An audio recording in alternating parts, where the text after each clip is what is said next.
Hey guys, welcome back to my channel. My name is Allie. Today we're starting a weekly vlog. It is Monday, I think.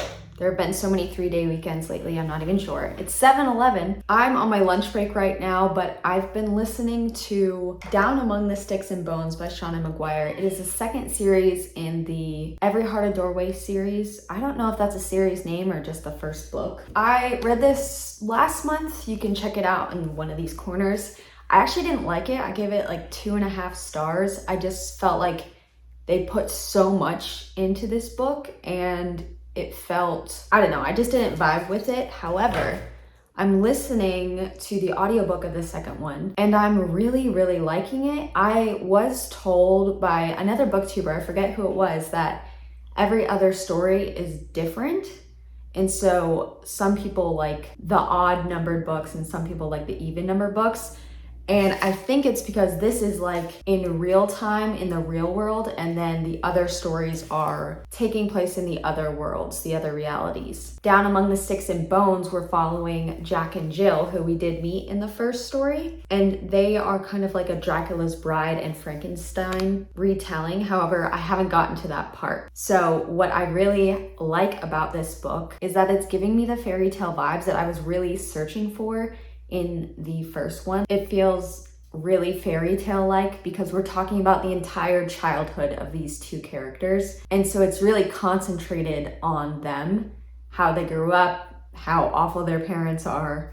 It's very much a fairy tale. So in that aspect, I am loving it compared to the first one. And so I'm glad I picked it up. I don't know how it's going to go forward, but right now I'm really enjoying it. And my library has all of them on audiobook available, except the newest release that just came out. So if I like it, then I think I might continue in the series, but I don't think I'm gonna purchase the books just because there's a chance I'm not gonna like every other one.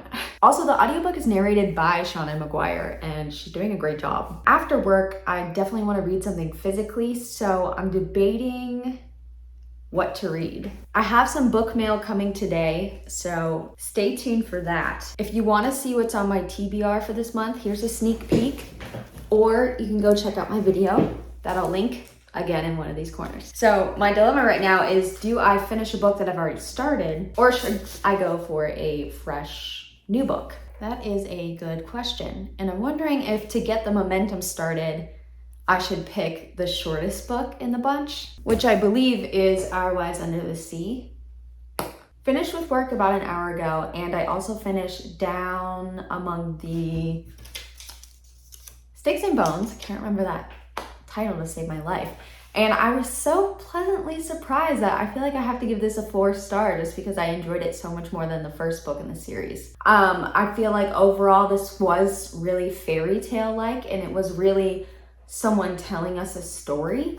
I feel like it did switch a little bit, maybe at like the 75-80% mark, where it went from like past tense almost to a present tense, even though all of these things happened in the past and before the first book. I think it was really fun and it felt more concentrated because we were following the story of just these two people rather than a whole slew of characters. I am a little nervous to continue in the series just because I'm thinking that the third one's going to be way more similar to the first one. However, I want to get to the fourth one and the sixth one, so I'm definitely going to be continuing as of this point. I did get some book mail.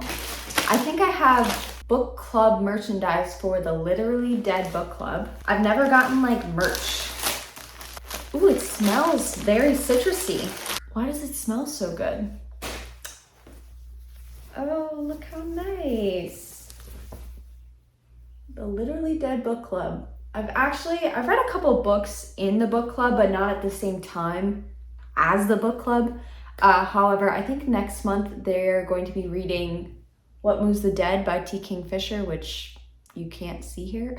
And so I'm definitely going to be reading that. So I'm excited to wear a shirt while everyone else talks about it. It doesn't make sense. Why do we buy merch? But it made me happy. And it is really cute, isn't it? And then I got some books. Ooh, I got Confessions. Oh, that's awkward. Okay, now I look like a super weirdo fan freak. By Kine Minato. This was actually a Literally Dead book club pick a couple months ago or maybe last month. But this is a translated piece of work. Yeah, I think it was published originally in Japan. But I've heard amazing things about it. Like, it's one of the best thrillers people have ever read. It's like a revenge plot against middle schoolers or something weird like that. But yeah, I'm excited to read that. It's pretty short too, very doable. Then I got The Pallbearers Club by Paul Tremblay. This was in my July TBR. This is also a thriller, and I'm not a huge thriller fan. Like, I like thrillers, and the thrillers that I do end up reading are usually highly rated because I kind of wait for everyone else to read them. However, I read the synopsis of this on Goodreads. Basically, it's about this kid named Art, who back in the 80s, he was a pallbearer, you know, the people that like lift coffins or something like that. But I think he befriends this girl who works in the morgue, and they do some weird shit with dead people, I think. And then in the present day, or at least not in the 80s anymore, he makes his memoir, and the girl reads it and is editing it. And I heard that it's all like mixed manuscript because it's being edited throughout. Oh my gosh, I just peeked. Okay, so all throughout, it looks like she's edited things with like red pen. Oh my gosh. I love shit like this. This gets me so excited. Look at that.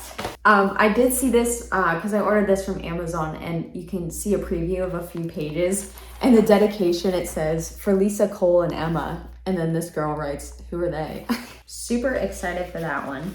And then another new release, Tomorrow and Tomorrow and Tomorrow, a novel by Gabrielle Zevin. Such a pretty book.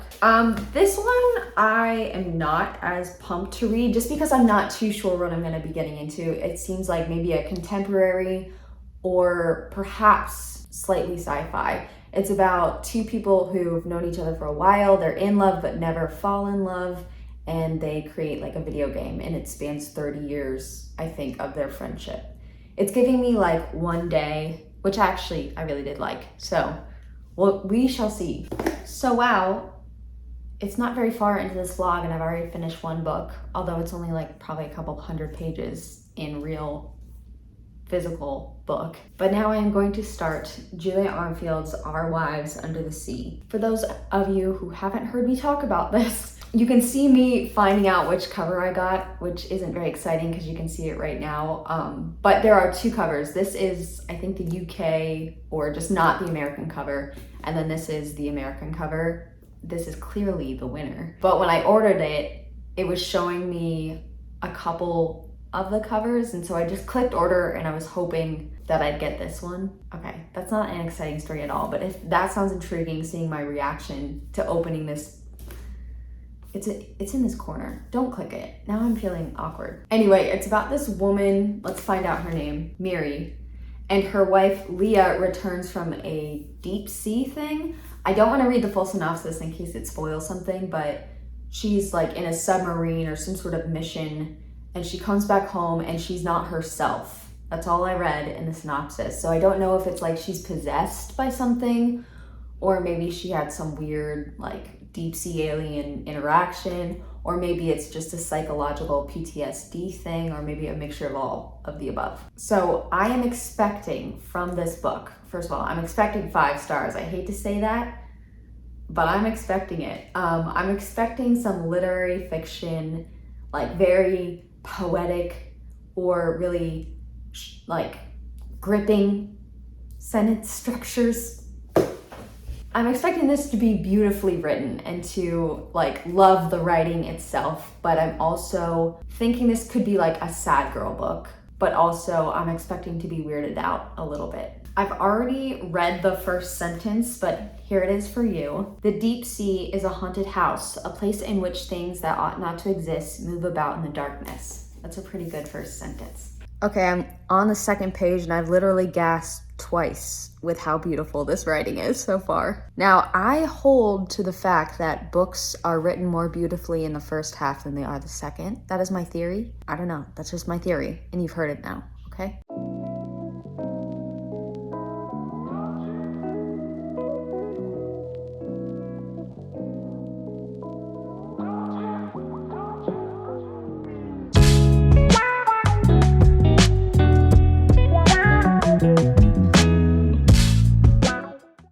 gonna start getting ready for bed, but I got to page 78 and absolutely loving it. It's just doing such a great job of, you're obviously in the present. So this is probably 2 months after Leah got back from the underwater excursion. And you're seeing how differently their relationship is since she's gotten back. But at the same time, you're getting all of these flashbacks from when they first met, but also each character's kind of history with their parents. And in Leah's case, her history of loving the ocean. There's nothing supernatural happening yet, or even like animalistic. So it's still a toss up in the air of whether this gets bizarre or not. Something bizarre just kind of happened, but there's been a lot of creepy things being repeated, which I'll get to in a second. I just want to note that there have been several times where I laughed out loud in this, though. It's way funnier than I thought it would be, but it's also very sad because it's like these two people who love each other so much are kind of like strangers. But some of the creepy things that they keep alluding to, or there's a lot of imagery of, in Miri's case, she's the one who was left behind. So she's the wife who's not under the sea. She keeps bringing up teeth and like teeth coming out, or teeth being sore, or gums bleeding. There's just a lot of imagery of that for her. But then there's been a lot of imagery also of like octopuses. I think it's octopi, and just kind of those deep sea creatures and parasitic things. So I think, I mean, obviously this is a metaphor maybe for being a parasite on someone else when your relationship has died, but I feel like something weird is gonna happen. But then again, maybe not. Either way, I think this is written so well. The way that it's weaving from past and present is so flawless. It's like transitioning so easily. It's very, very impressive. And obviously it's very easy to read. At the same time, it's mostly prose. There's hardly any dialogue, but it's still very approachable. Okay, I'm feeling nervous because my husband is listening to me. Welcome to Tuesday. I had a rough start to the morning. It was one of those nightmare situations where, okay, I don't know about you, but every single day, or almost every single day, I wake up before my alarm goes up with a panic thinking, oh my God, did my alarm not go off? And then I look at my phone and I realize, wait, it's only 5:30 in the morning. And never once has my alarm not gone off, but every day I continue to do this. Today, I did not wake up before my alarm went off. In fact, it never went off. And I woke up exactly when I was supposed to log into my work. I was only 1 minute late. It's almost satisfying that this happened because it's something that I'm so paranoid about, and then it finally happened. So did I create this? Did I make this happen? Not a very good start to the day. I am wearing my new shirt. Some of you are gonna be like, girl, calm down.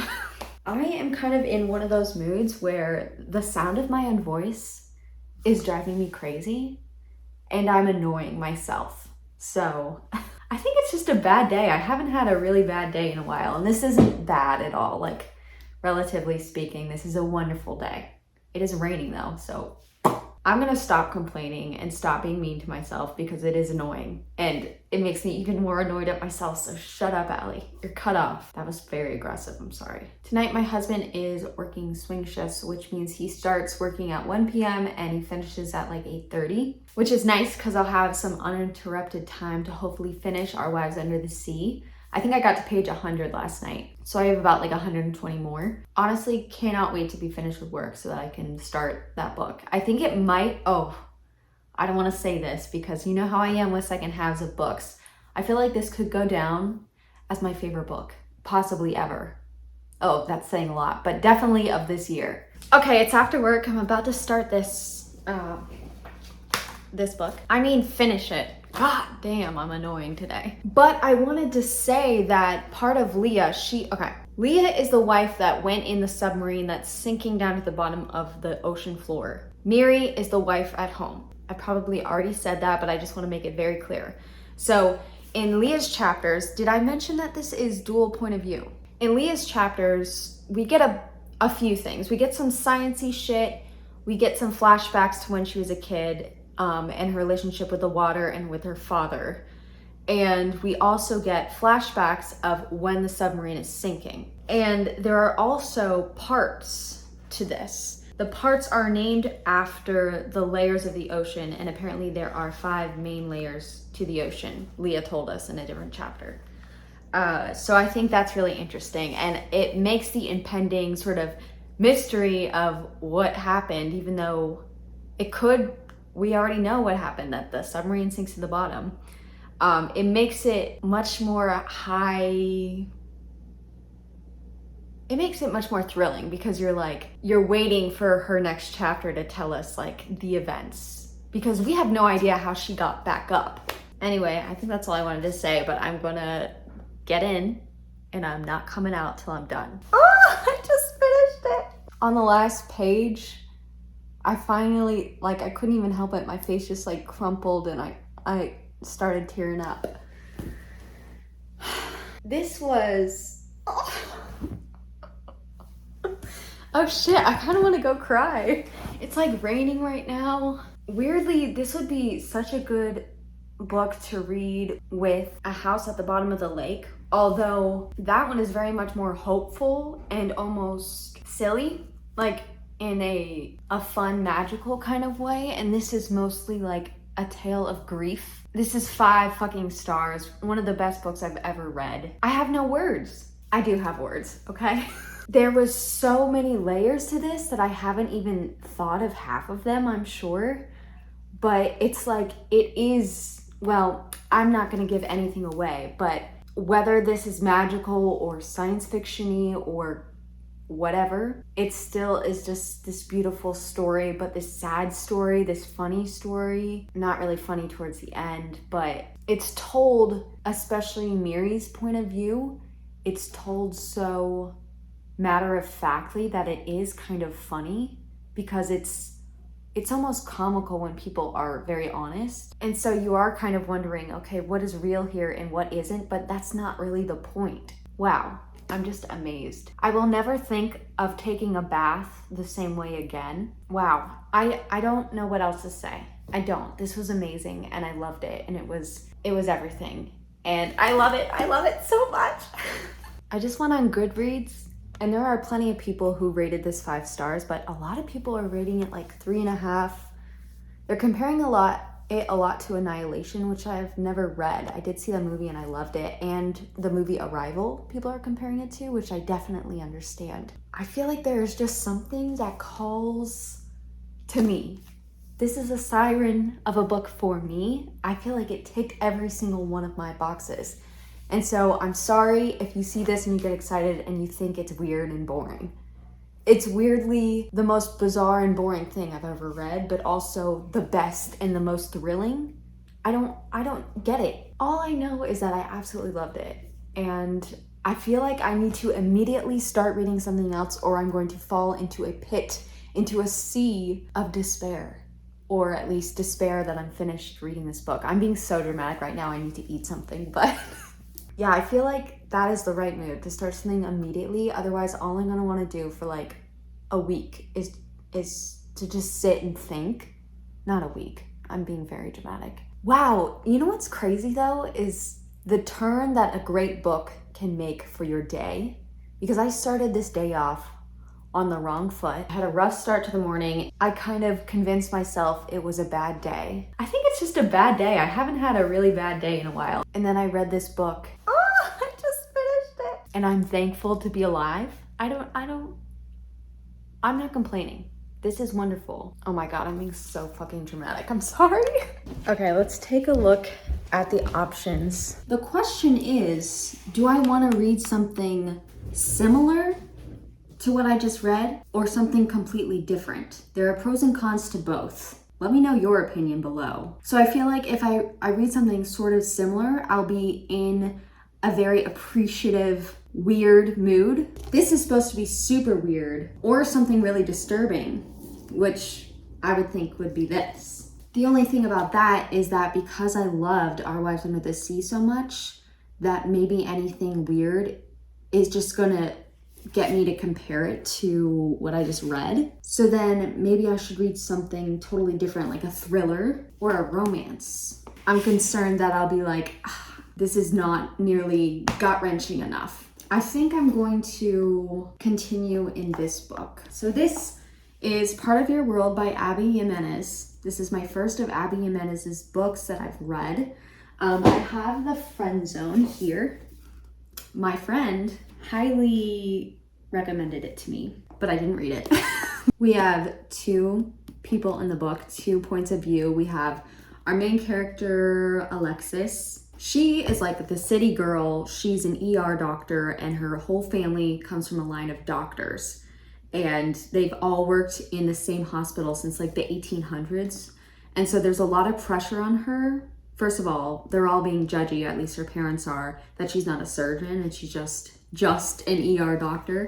And so there's this pressure for her to stay at this hospital. At the same time, she has broken up with her douchebag sounding ex-boyfriend, who is like the head of surgery there. And I guess he cheated on her, but he's also like a gaslighting, perhaps mentally abusive boyfriend. Mentally abusive, emotionally abusive, whatever, same thing. The only thing that annoys me of that is that I get so frustrated when someone's being mistreated in a book. Like I get so offended for them and just so mad in their injustice that it's almost like not fun to read.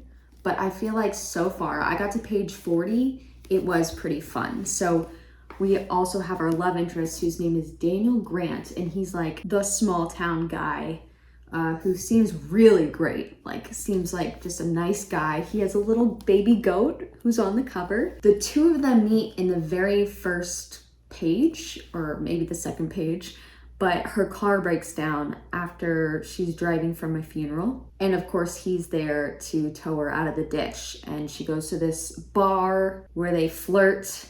And then it's so interesting how this interaction ends, because he invites her to go eat like at his house because everywhere else is closed. And this is where it could have turned into a thriller, because he could have murdered her, but he didn't. They ended up hooking up, and she books it out of there and leaves his ass without a number or a note. And it was kind of cool because we didn't see any of their like flirting. Well, we saw some of their flirting, but we didn't see them become interested in each other in a real way, thinking that something was going to happen. We didn't see a kiss. We didn't see them hooking up. We just saw, I woke up the next morning and realized she was gone. I really like friends with benefits to lovers stories. It's actually my favorite romance trope, because you get a little spice in the beginning, but then you still have this tension building up. But the end of that tension with spice is like this rich emotional vulnerability between the two of them. And so by the end of a romance novel, usually the main people have hooked up like once. And so while it's fun and while it's tense and sexy, it's like, okay, wait, are they just horny or do they actually love each other?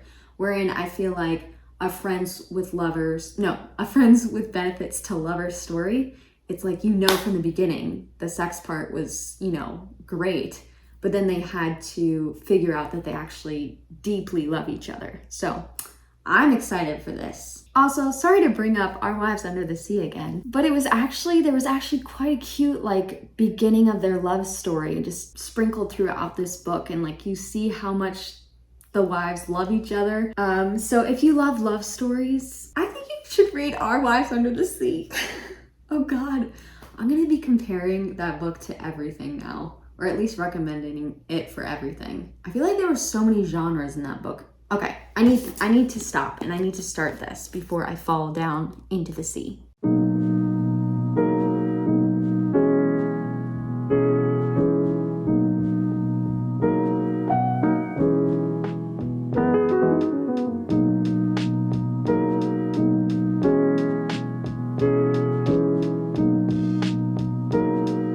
Okay, when I first read the description of this, maybe it was when I first saw the cover, I thought it was like a portal fantasy. So I don't know, especially because like in the description it says about 100 times they use the word world, like his world and her world. And so when I started this, I was like, oh, I just read too much into that. But this old dude who lives in the small town, he just said, it's alive, you know. And our main dude said, what's alive? And the old man said, this place, it breathes like you and me. It's got magic in it. So maybe there's hope of this being a little magical. So far, it's really fun though. I guess then my only complaint is that there's some really, I guess, binary thinking that is in a lot of romance books. So this guy is so bent out of shape because he feels like he's not good enough for her because he's like a small town guy and she's like a rich doctor. And so he's like, how could she ever want me? Also, she's almost 38 and he's 28. So she's got this hang up of, oh my gosh, I can't date a younger dude. I don't know if it's just me or I just assume that everyone reading this, it's irritating because I guess maybe people who just read romance books, it's like, you know, none of that shit matters. Or maybe just being a decent human, semi-decent in my case, that none of that matters. So just because I can see it becoming a problem or a conflict, and I don't want the conflict to be that simple. Hey guys, happy hump day. I just got some book mail. Look at this. Oh my gosh, this one's so pretty. I love like all the uncut jewels. So this is the Book Charm shop on Etsy. I'll link it down below. I have a few of them. You might have seen them when I was like showing you all my other books. They are such great quality. They're actually the mom of Books and Lala. It's actually kind of creepy. I feel like I've mentioned her 4 times in this video and now I look like some creepy stalker, but I promise I just like books and book stuff. Moving on. Okay, we have Life Ceremony by Sayaka Murata that just came out on July 5th. This is, well, in America. I think it was released before, but this is originally Japanese. These are short stories. And I think this is gonna be my next read after. Maybe. Why do I say things when I know I'm not totally committed yet? And then, oh, What Moves the Dead? Oh, yes! I just opened this. I think when you pre-ordered, you got like these special edition stuff. So this is the front of the book. Oh my God. It's tiny. Oh my gosh, I'm so excited to read this. Maybe I'll read this next. Oh, it's so little. Anyway, I'm on my lunch break. I do plan on continuing Part of Your World or Part of This World? Part of Your World. Although I feel like as soon as I get a new book, I'm like, oh, I want to read that. And then I don't, and it sits on here for 2 years. I'm not doing that with these. Hey guys, it's still Wednesday, but I'm on page 184 and I cannot take her father and her ex-boyfriend. I can't deal with it. Also, there have been some cheesy things. And so the combination of the cheese, a little bit of insta-love, and infuriating parents and boyfriends, exes, I can't take it right now. I definitely will be finishing this at some point, but I'm gonna step away. Also, this woman is 38 years old, and yet she's afraid to tell her friends that she's dating this guy because they say, what would your father think? And she doesn't say anything to that. If someone said that to me, I would immediately never talk to them again. Well, I don't have a dad, so it's a little different, but I'm probably just gonna watch Modern Family. I'm rewatching it. I probably won't read anything more tonight. So tomorrow, we're gonna find out what else we're gonna read. Hi there, welcome to Thursday. I bought a new coffee table, so I'm gonna put that together, and I wanted something to listen to. However, I wanna read everything that I have on my TBR physically, so the only thing I could think to get audibly from Audible, the sponsor of today's video, just kidding. I feel like people do that joke all the time. It's not really funny anymore, but I still did it, okay? Is this book, because I'm already familiar. I'm halfway through. I know the characters. I know what's going on.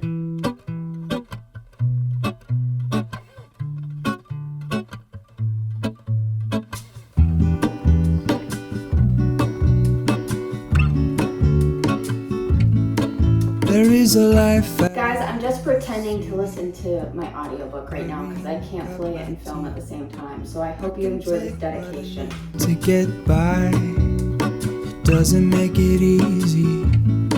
The other piece of my heart moves slow, somewhere in the great unknown. I return from the afterglow, will you carry me like I am whole again? Wait, hold on, put me together, take me back where I belong. I want it all.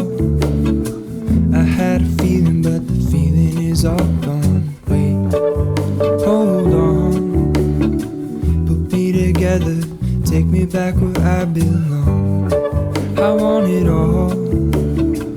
I had a feeling, but the feeling is all gone. Grant, what are you reading?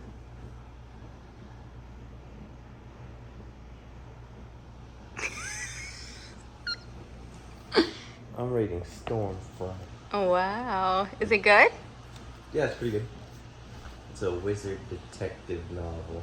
Wow. Hey guys, happy Friday. I am going to talk about the ending of this, which I finished this morning. But if you don't want any spoilers, I would click ahead a little bit. I'll put a timestamp up here. Before you go though, if you like romances, especially ones in which the main characters are really easy to root for, then I would consider picking this up. Especially for small town vibes. I thought it was really well done. But slight spoilers ahead. Also, I'm gonna be doing my makeup while I'm doing this.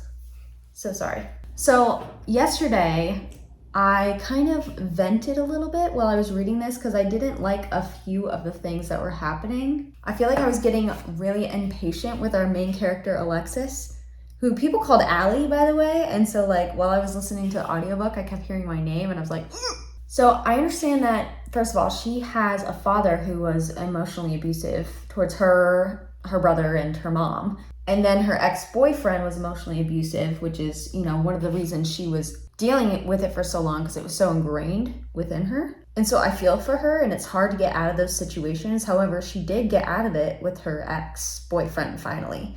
And she had made a really big decision to not ever get back together with him. But then her parents go to this dinner with her, and her father is an actual asshole. So this is really frustrating to read just because you just want to punch someone with how badly they're treating other people. The only thing is, our main character, Alexis, I was getting a little impatient with her because her father was like, if you don't get back together or if you don't go to therapy with your ex-boyfriend, then he's gonna cut her off. And first of all, I'm thinking, girl, you're a doctor. I think you can afford an apartment somewhere. But she doesn't even question it. She just does it. And then she breaks up with her boyfriend, then doesn't break up with him, and then doesn't tell him the truth about what's happening. So there's a lot of miscommunication in this, which of course comes into play in the third act conflict. I'm just not a fan of third act conflicts in general. But I feel like this was fun to continue because you wanted that resolution really bad. I feel like that this book did that pretty well, like wanting to finish it just to get a happy ending. But it was frustrating to me that the main character wasn't sticking up for, her boyfriend, but also for herself. That she was, for a minute there, and I felt a little insensitive saying this yesterday, but that it was like she was saying, oh, it's not fair that I have to go to therapy with my ex-boyfriend. She didn't end up doing that, by the way, but it's like, well, you told him that you wanted him to do that, so you're exacerbating this issue. That aside, she learned her lesson. I don't like how it was learned, okay, so her father and her ex got their comeuppance. I just don't like how it went about doing it because she realized that she had to take a stand for herself because her best friend told her, what's your priority list here? And she realized that her boyfriend was at the top of the list. And first of all, it's just weird that she didn't even think about it ever before. So she's 38 years old. I understand she's had a lot of manipulation and abuse emotionally throughout her whole life. But the fact that she didn't even contemplate, okay, what would my life look like if I just stepped aside and did something else? I felt like that was a little weird, maybe irritating, because I have cut people out of my life that have been emotionally and physically abusive. So it's just even though it was really, really hard to do and you go back and forth a bunch, it's the fact that you're thinking about it for a long time. But anyway, she ended up getting there in the end. The only thing is is that she said she did it for her boyfriend. She did it to be with him because he was the most important thing. And I feel like that was not the move that should have happened just for the writing. It should have been, in my opinion, that she did it for herself. So I feel like it would have been satisfying as someone who's gone through that for her to find her inner strength for herself and not for another person. I feel like that would have been healthier for her, but also for the reader of this book. But it worked out, and I feel like she has, like, her partner, Daniel, is a really good guy, thank God. And so it's like, you know, she's safe, but I don't know, for some reason that really irritated me that, like, it's because she realized her boyfriend was the most important thing instead of herself. I feel like that's still a lesson she needs to learn. Overall though, I feel like this was a really fun time, but also there were really good conversations about domestic abuse and emotional abuse. And like I said, if you like characters who are really easy to root for, I would definitely pick this one up. Like, they are not rude, they are just good people, although I feel like Alexis is unintentionally horrible and sometimes because she doesn't know better. Also, if you want, I feel like this would be a good book to read for anyone who's going through a breakup, even if it was like tumultuous or not, and wanting hope that there's like a better love out there, because Daniel was like the dream guy. It was almost creepy how perfect he was. So that might give someone hope who's going through like a breakup. However, just remember that a woman wrote this book, so maybe you should just go after a woman. What was it? On Wednesday, I was gonna put this down and not finish it until like, I don't know, a rainy day, but I'm glad I finished it. Overall though, I think I'm gonna give it like a 3.5 because it was so frustrating for me just from someone who's gone through similar situations. But I definitely wanna read Abby Jimenez's other books. I wanna get a flavor for her to see if like she's someone I can really get on with. I did feel like she made some interesting choices that you wouldn't normally think would happen. Like nothing earth-shattering, but just the progression of scenes and different things that happen. I was like, oh wow, interesting choice. I like the approach. I'm also listening to the third book in the Wayward Children series, Beneath the Sugar Sky, I think. Let me see how far along I am. I'm just about halfway through, and it is like the first one in that it's at the Wayward Children's Home or whatever, but we're actually going to different portal realms and different worlds. So I feel like that part's really fun. But it still does have the flavor of the first book where there's just too many characters for my taste and too much happening, and it does feel rather preachy. But I'm liking it so far more than the first one, less than the second one, excuse me. So I'll probably finish that today. I think I'm going to end the vlog today, so it'll be like a weekday reading vlog, just because I don't even think I have that much more room on my computer for more than like a 5-day vlog. So whatever I start today physically after work, I most likely will not finish. However, I did get another book in the mail. This is like the most book mail I've gotten in a week, so don't judge me. Let me find my knife. Got it. Oh, so satisfying. Let's see what we got. Oh, first we got Blake Crouch. Upgrade. Oh, it's so blue. I still have no idea really what this is. I just saw the blurb on Goodreads about his brain. He's getting the brain he always wanted, but it might be more human or less human or something like that. Ooh, I'm so excited. And then we have another new release. There were just too many new releases that tickled my fancy this month, so I went kind of nuts. The It Girl by Ruth Ware. I got a lot of thrillers this month. This is about a girl named Hannah who was obsessed and befriended this girl named April back in college. And by the end of the year, April was dead, and now a decade later, something is happening. I don't want to read too much because I feel like in thrillers, there's always shit that they give away in the blurb. Let's see, what should my next read be? I kind of want to do Life Ceremony. These are short stories. This is the first short story collection by this author. I think I mentioned this is the author of Convenience Store Woman, which is, I think I gave that a 5-star. I really liked it. Oh, this is her first collection of short stories to be translated into English. It says, in Japan, Murata is particularly admired for her short stories, which are sometimes sweet, sometimes shocking, and always imbued with an otherworldly imagination and uncanniness. There's 12 stories.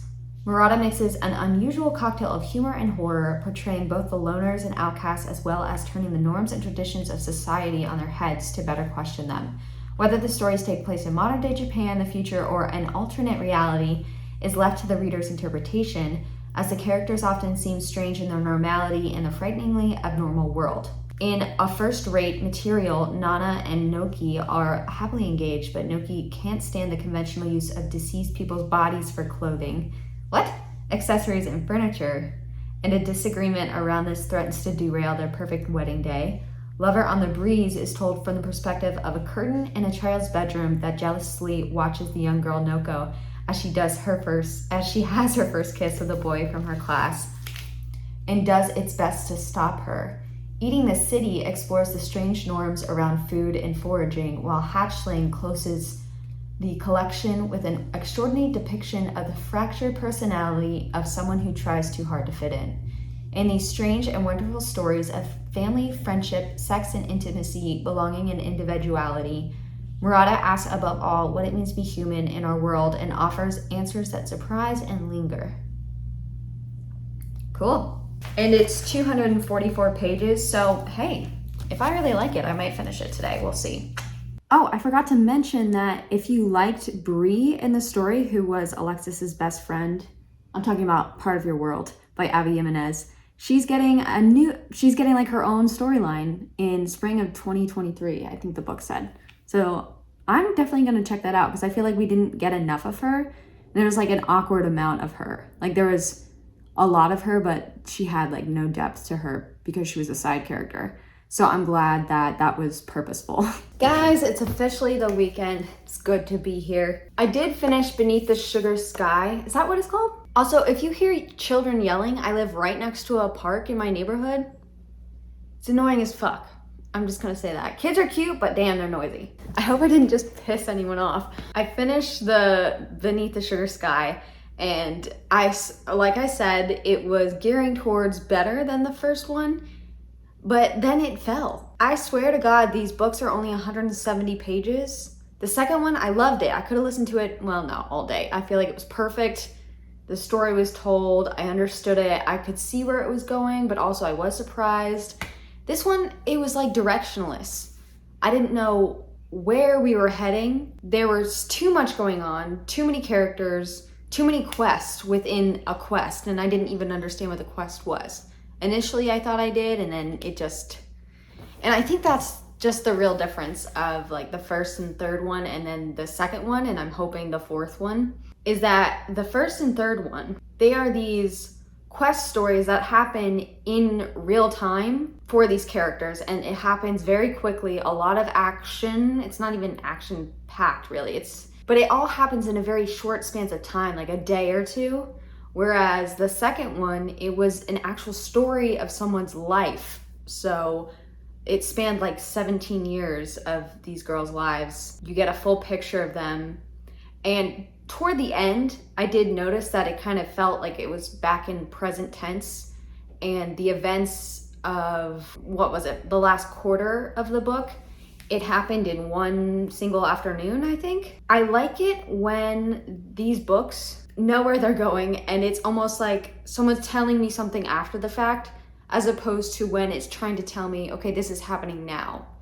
I don't know if it's just me or it's probably just me, but I'm glad I finished Beneath the Sugar Sky because I can start the fourth one. The fourth one is also before the first one. It's about, I believe, Miss Lundy. For those of you who don't read the series, you have no idea who that is and it's boring. So I think I'm gonna give this one 2.5 stars again. It was gonna be 3, and then I literally was like, when is this gonna be over when I was listening to it? Oh God, I'm so mean, sorry. But then I don't feel that mean because it's obviously just like my own personal preference, because I half like her books 4 stars and half like her books 2 stars. So it seems just to be my preference for the storytelling style. And now I'm gonna start Life Ceremony by Sayaka Murata. Let's read the first sentence together. The first story is called A First-Rate Material, and the sentence is, it was a holiday and I was enjoying chatting with two girlfriends from university days over afternoon tea. That's really boring. I wonder if someone's watching out there and they're just like, God, this girl is just such a fucking bitch. I'm sorry if you think that, because I kind of am a little bit. Also, I doubt anyone has made it this far. This vlog is feeling sillier and sillier because I just edited it and it's like 45 minutes long. And I'm making it longer by commenting on how long it is. So I'm gonna read and then we can be finished with this goddamn vlog. Okay, I'm on page 59. I've read 4 stories and they're weird. They're bizarre, but very kind of innocent. And some of the characters are in other stories already. So like back to back, we had a story about 2 old women and then they were immediately in the story next to each other and they had some of the same qualities, but they had had a different life. So it's pretty interesting, the authors playing with characters. And there have been some like bizarre kind of stories. Like I said it in the excerpt on the flap of the book, but in the first story, people use like human hair and bones and teeth and nails and skin as like furniture, clothing, earrings, stuff like that.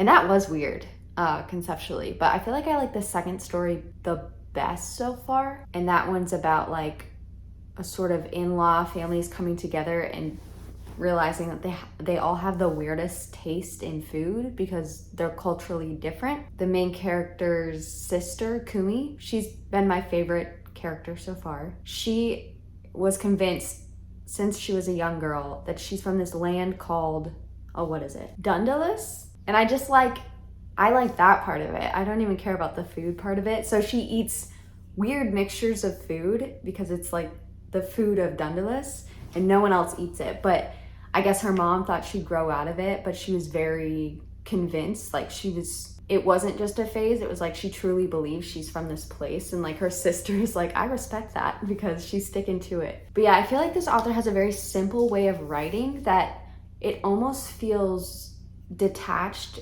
and short stories are already detached. I feel like I've said that in every short story video I've done.